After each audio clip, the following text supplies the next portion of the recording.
Recebe aqui a visita ilustre, né, de um cardiologista, doutor Edgar Lamas, que vem para nos trazer informações importantes sobre um simpósio de cardiologia que será sediado aqui em Sorriso, é isso, doutor? Seja bem-vindo, bom dia. Bom dia, muito obrigado pelo convite, pelo espaço. Realmente nós estamos agora prestes a realizar o primeiro simpósio de cardiologia aqui do Norte de Mato Grosso, um evento que vai ocorrer agora na sexta-feira e no sábado, né? Um evento que a gente trouxe justamente para correlacionar com o momento que Sorriso vive hoje, né? A saúde de Sorriso avançou muito. A gente está contando hoje com grandes profissionais aqui, atuando na nossa cidade e praticando uma medicina de excelência, né? E a gente quer trazer nesse evento convidados de fora, especialistas nas mais diversas áreas da cardiologia, para debater atualidades sobre a cardiologia, para enriquecer o nosso dia a dia e também para servir de alerta para a população em relação a algumas situações cardiovasculares que a gente pode estar orientando, alertando e prevenindo. Muito bem, doutor. Por muitos anos se disse que o problema do coração era o que mais matava. Eu até perguntei antes nos bastidores se ainda é assim. O senhor me alertou, não ainda, mas de novo. O que acontece aí, doutor? Sim, infelizmente a principal causa de morte e morbidade no mundo e no Brasil é a doença cardiovascular, é a que mais mata no mundo, né? E a gente teve bastante avanço nas últimas décadas, né? Com redução desses índices, mas infelizmente nos últimos 10 anos a gente observou um aumento, né? Principalmente na população jovem, de eventos cardiovasculares graves, como infarto, morte súbita, né? Então isso acende um alerta para nós, que nós precisamos estar atentos a isso, tentar identificar os motivos por que isso está ocorrendo e deflagrar atitudes preventivas e, em alguns casos, curativas para mitigar esses números e a gente devolver a saúde à população. Muito bem, um dos aspectos a serem abordados é o uso dos tais anabolizantes. Eu gostaria que o senhor falasse um pouquinho sobre isso. O que acontece nesse departamento, doutor? Pois é, realmente é uma substância que a gente tem observado que está tendo um uso cada vez mais frequente, crescente, principalmente na população jovem, né? Nas academias. Então, é uma medicação que promete resultados e traz resultados algumas vezes imediatos a nível estético, de performance, mas que no médio e longo prazo pode trazer danos graves ao coração. Né? Então, a gente sabe que o uso de esteroides anabolizantes está correlacionado com o aumento da ocorrência de infarto, de miocardiopatia, de AVC, de morte súbita, né? Então é um alerta que a gente tem que trazer para a população, para a comunidade médica de uma forma geral, né? Porque inicialmente para o paciente pode parecer interessante, otimiza o resultado, melhora a sua estética, mas pode prejudicar em muito a sua saúde e isso está virando uma epidemia, né? Como a gente observa no nosso dia a dia, um aumento dos casos, né? A gente, por exemplo, tem um exame que chama ecocardiograma com strain. É um exame que detecta a alteração do anabolizante sem o paciente ter sintoma nenhum. E a gente está observando que toda semana o número aumentado desse exame alterado nos nossos pacientes, né? Então, é um alerta que a gente faz para a população para tomar cuidado com o uso dessas substâncias, porque isso pode comprometer a sua saúde. Vamos fazer um diferencial aqui, doutor. Anabolizante, suplemento, o que é possível de usar com benefício e o que é perigoso, doutor? Perfeito, é muito importante a gente fazer essa diferenciação para o público, né? Suplementação é uma coisa, reposição hormonal, o uso de esteroide anabolizante é outra, né? Suplementos para você poder otimizar o teu treino, a tua atividade física, em alguns cenários é muito seguro. Por exemplo, você usar creatina, fazer a reposição com whey protein, com proteínas, né?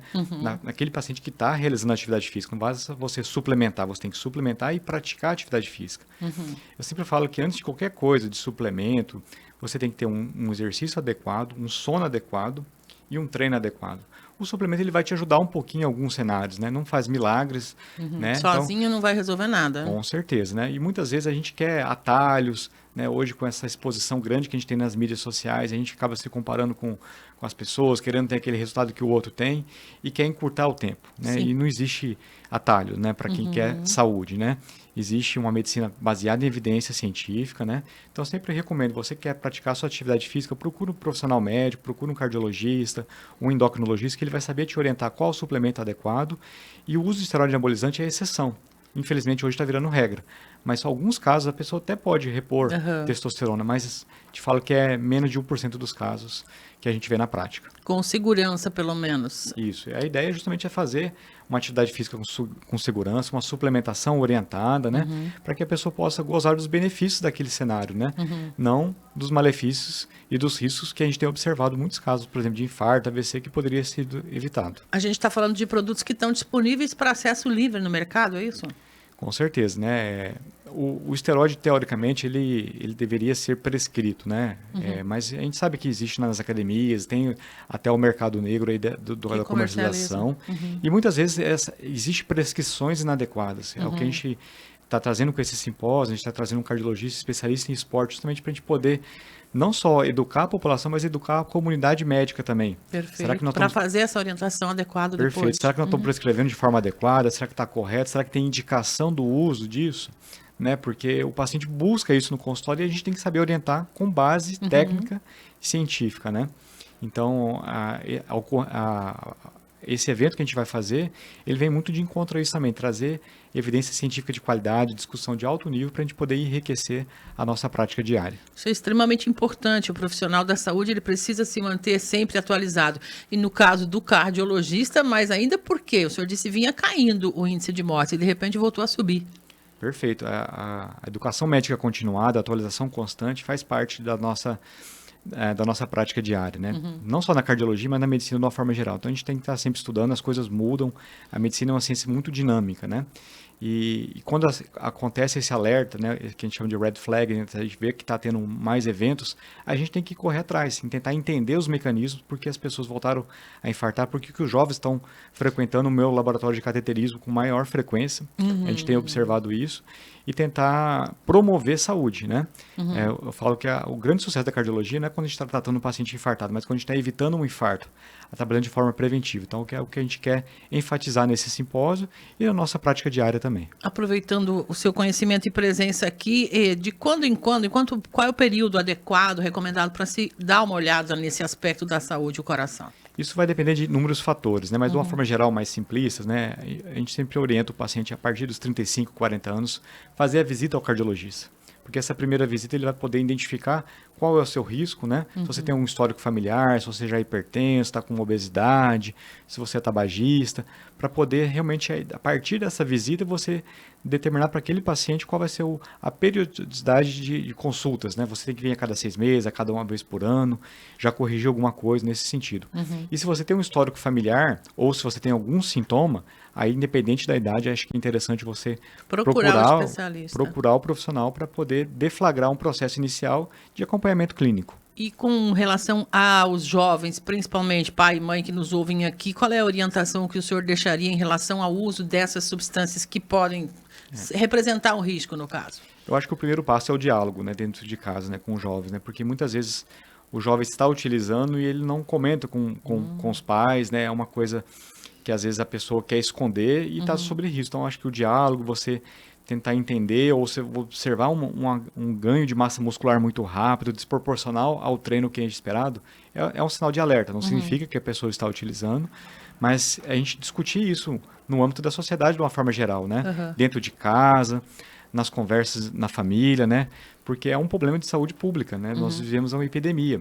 Só para lembrar, por exemplo, o esteroide anabolizante, ele gera dependência química e às vezes níveis superiores até que uma cocaína, por exemplo. E muitas vezes a gente ignora e não sabe essa informação. Então, acho que debater esse assunto dentro de casa, né, naquele jovem que quer fazer a sua atividade física, procurar sempre um profissional para estar orientando também é extremamente relevante. Recentemente houve notícias, inclusive, de atletas profissionais indo a óbito de uma forma, assim, assustadora, né? Com relação a isso. Teria, talvez, a ver, cada corpo reage de uma forma diferente a essas substâncias? Eu acredito que os profissionais não estão correlacionados com os anabolizantes, porque geralmente são atletas sérios que praticam. O que a gente observa hoje é que a cobertura da mídia hoje está um pouco mais adequada ou em cima disso. Está divulgando esses casos e são casos muito emblemáticos, né?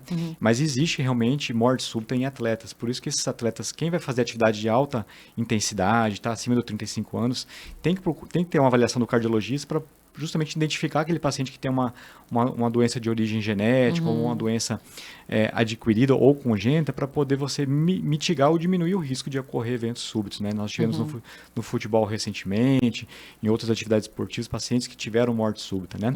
Provavelmente não correlacionado com o uso desse tipo de substância, mas com doenças genéticas que existem na população. Então, você vai praticar atividade física de alta intensidade, competitiva, enfim, procure um cardiologista para você... ser liberado. Para ser liberado, para fazer a sua atividade com segurança. Muito bem. Esse simpósio, ele acontece nesse final de semana, então, e já estão inscrições encerradas? Como é que é isso? É para médicos mesmo? Isso. O objetivo do evento é para médicos, profissionais da área da saúde e estudantes também de medicina, também. De enfermagem, né? Então, infelizmente, as inscrições já se esgotaram, né? Para nós é uma felicidade saber que há uma procura tão grande para esse evento, né?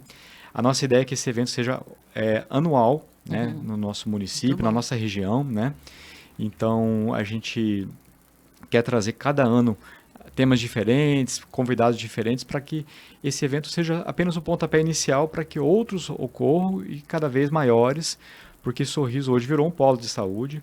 A região norte de Mato Grosso hoje já pratica uma medicina de excelência, então a gente trazer a ciência, colocar Sorriso e o norte do Mato Grosso no mapa dos grandes eventos científicos nacionais faz total sentido. Hoje, inclusive, com uma faculdade de medicina aqui também é um avanço, né, doutor? Com certeza. Uma grande procura que nós tivemos desse evento são os estudantes de medicina, da Federal de Sinop, da nossa faculdade aqui de medicina de Sorriso. Então, a gente fica muito feliz com os jovens querendo aprender e estimulados a conhecer mais a cardiologia. Fantástico, parabéns pela iniciativa e nossa gratidão pela sua vinda aqui também, dividir essa informação e esse alerta importante, né, para que a gente preste atenção, porque depois de instalado um problema sempre é mais difícil, como o senhor disse, né, doutor? Eu que agradeço o convite, o espaço estar aqui falando com vocês, aos ouvintes também, e convido a todos a estar prestigiando o nosso evento e nos acompanhando aí no nosso dia a dia.